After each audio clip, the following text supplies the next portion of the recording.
আমরা এত অসহায়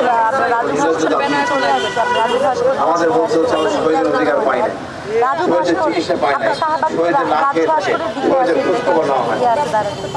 আজকে শহীদের উপর ভর করে বিএনপি সরকার, জামাত সরকার তারা চেষ্টা করতেছে, যেভাবে চেষ্টা করছে সেভাবে সম্ভব না। আমাদের বড় শত্রু ভারত এবং আওয়ামী লীগ, এদের জ্বালায় আমরা দাঁড়াতে পারতেছি না। আর এই আমাদের আরেকটা বড় শব্দ সুশীল, এই সুশীল আমাদের 24কে কলঙ্কিত করতেছে। কোথায় সুশীল? এই সুশীলটা একবারও ভাবে না 52 সাথে তুলনা করে 6 জন মারা গেছে 52তে, আর আজকে 24-এ কতজন মারা গেছে ভাবেন একটু। আমরা কোন জায়গায় কার সাথে কি তুলনা করি আমি বুঝি না। এর সম্মান মর্যাদা আকাশ সমান।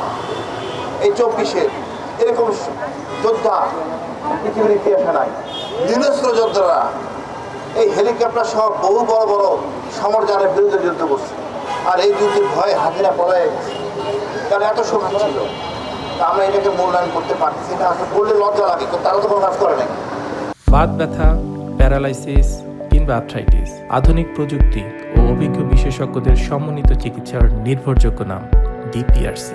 আজকে যারা ক্ষমতায় তারা তো কোনো কাজ করে নাই, তারা তো দেখে নাই, তাদের কোনো আত্মীয় মারা যায় নাই, তাই তাদের মনে কষ্ট নাই।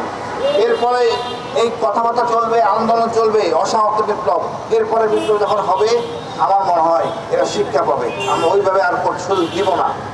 এবার যেমন কাজ করতে পারেন ডক্টর ইউনূস, আগামীতে সেই সুযোগ পাবে না।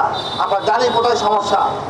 আমরা স্বাধীনতার কথা বলি যে 47-এর আগে থেকে, কিন্তু মূল স্বাধীনতা আসে নাই, কারণ স্বাধীনতার নাম দিয়ে ব্রিটিশকে তাড়াইছি, মানে সাদা আমরা তাড়াইছি, আইন পরিবর্তন করি নাই।